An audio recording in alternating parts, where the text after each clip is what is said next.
All right, welcome back to a brand new video of the Target Manager Program, Living Experience. Remember, I talked about the color black, right? So what's going to happen here? She's wearing all black, right? And the dude in front that was with the synchronized movement as I was coming out of the apartment building, kind of walked, like a synchronized movement. Had I come out of the apartment building, we would have intersect together at the same time. But I had to get my phone camera ready to hit that record button, so I had to stay in the lobby while I do that. So that kind of threw off the synchronization. But I wanted to, explain that as opposed to just leaving it, and not saying anything about it, because again, this is what they continue to do, and they try to silence me while continuing to engage in the same behavior, same tactics, have me under remote monitoring, in-home surveillance, exact same thing. All right, keep saying they've been doing this for a long time. The Violet Initiative, early 1990, 1992, the U.S. government and the NIH, National Institute of Health, was looking into the DNAs of black children, black boys in particular,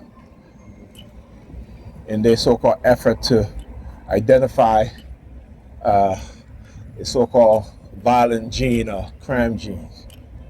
Right? I want you to understand the sickness of these people, right? How mentally ill they are, particularly when it comes to black people. I talk about the psychopathic relationship between white people and black people, and we have yet to understand that. We have yet to take that into a serious discussion, the seriousness of the reality of it,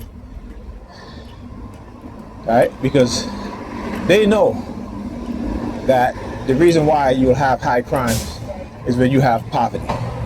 This is why they patrol our community, because the vast majority of black people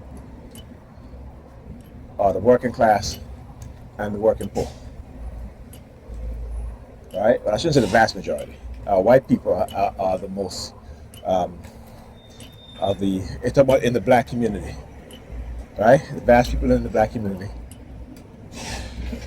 But when you talk about violence and crime, white people commit the most crime, but they don't look into the DNA of young white boys. Talking about looking for, the crime genes. They're not looking for the serial killer genes, right? Because they commit the most serial killings. They're not looking for the mass murdering genes, because they're the one that commit the most mass murders, right? So it has always been about controlling us through these weapons that they were working to develop, right? DNA weapons. Also looking for the ancestors, looking for number 32 LCK 3260. Yeah, I see you. Right? There's a BMW or a Mercedes Benz. Let me get over here. The Mercedes Benz. In here, right? So they were not doing that, right? And I posted the article. I also have from Harvard University a study they were doing, scientific study, and they know that there is no violent gene, right? They know that violence is predicated by nature, nurture, and environment. Right, meaning that if you grow up in poverty and you're hungry, you're starving, and you can't find a job, you can't get a job, then most likely you will rob someone, rob a store, be grabbing a scratch in order to get something to eat. Right, rob somebody for their money. You go into a store, to get food. This is a fact, even in the poor white communities. Right? But they play this game with us and using us as the boogeyman, the boogie people, I should say. for the rest of the people in America, including white America, Asian Americans, Arab Americans, is again using black people just as how they use us as TIs to usher in their agenda. They do the same thing to black people as a group to demonize us so they can usher in whatever agenda that they want. And we are so foolish and we are so ignorant to not understand that, to not see that, and don't want to understand that, particularly if you're not a believer, right? You know what I'm saying? Particularly if you're not a believer in their bullshit religion. Because they have yet to understand where their religion comes from. They will turn their back on African spirituality, African spiritual systems and concepts for a European interpretation of what their ancestors created, and a European interpretation that gives them a backwards mind, that gives them a believing mind, that gives them a mind of believing instead of acquiring knowledge, right? And I'm not, I don't say these things just to say. I say these things because it's the truth, it's the fact. You know, in the Congos in the 1800s, the late 1800s, what white Europeans used to do, they used to manipulate the Africans into believing that they had the power of the sun, that they can call on the sun to burn down the African village, right? Because Africans have never seen certain things, particularly in certain regions. See, they couldn't do that in Ethiopia. They couldn't do that in Liberia. Ethiopia. Did you know that Ethiopia and Liberia are the only two nations in Africa that have never been colonized? Ethiopia finally became colonized through religion, right? But not through the invasion, the power of the gun, because Ethiopia was so close to Europe, particularly southern Europe, that they always traded with the Muslim who also had weapons that the Europeans had. These are black boats, okay?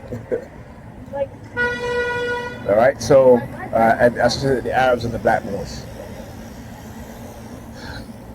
So Ethiopia had never been conquered.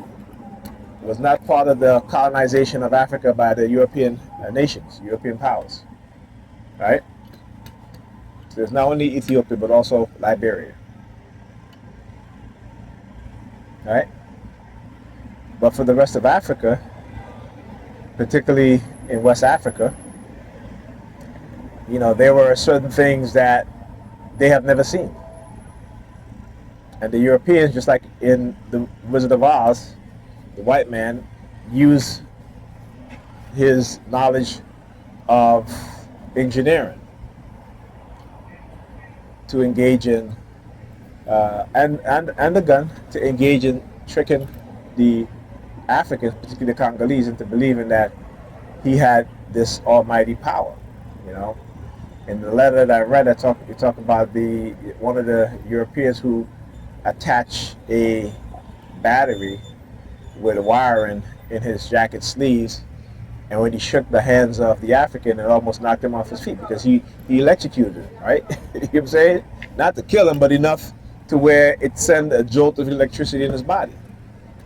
So they did all of that because what they have done was to destroy the minds of the Africans. Because in that same letter it tells you that they did not want to educate the Africans, but they wanted to keep them degrade their mind, so they can be easily manipulated and easily fooled. And we see the same thing going on today. They're using the same tricks. As soon as black people begin to elevate in the society, right? Also because white liberals have used black people as a tool, right? As a tool, lying to them, using us, other black people, other nigger people, to lie to black women, right? And so now you see the pushback on the right. Right? Meanwhile, white liberals are infiltrating, not infiltrating, but actually buying up black businesses like Essence and degrading Essence Festival, okay, to destroy the brand. And using us again, using the Sambos and Sambinas amongst us to do their bidding. All right. We have, like I said, we have yet to the point. Yeah, I see point. We I pointed back into.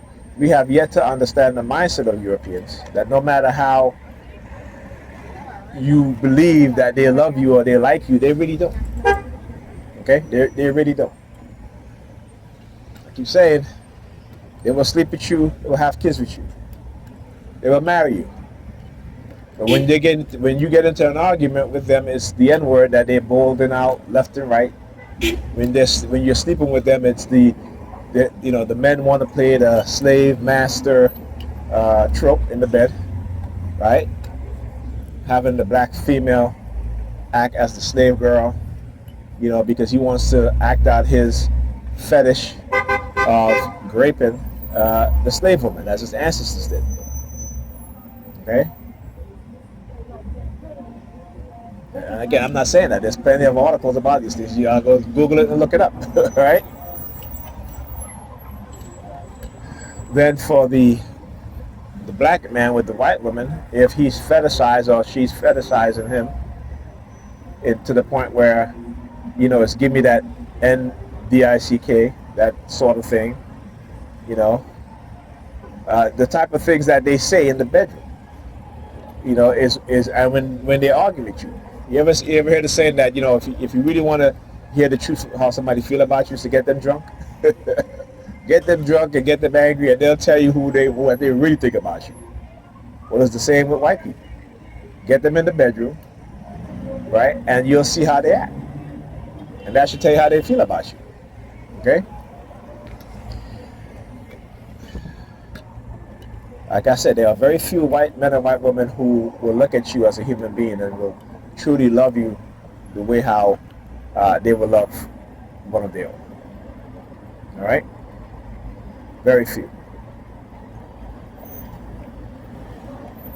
Okay?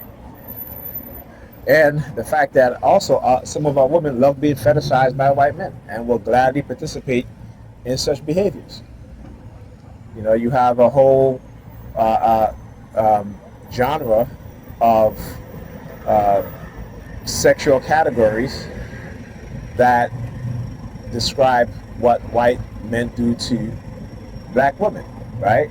Ghetto gagas, right? That's a term white men use to sleep with black women in the hood or in the black community, right? You have the Confederate. I'm in love with a racist. Where you have racist Confederate white men, literally treating black women in such a disrespectful and degrading manner, right? And you can read some of the stories about some of these women who used to participate in it and how damaged they became. Like literally, the psychological damage was so great that they literally didn't want to come outside, right? Like I said, these are issues that you have to understand in our people because of the condition that we're in and because of our falsified consciousness that they give us and the subconscious programming which we have no idea about, which we have no clue about. Okay? And yeah, talk to you guys in the next video.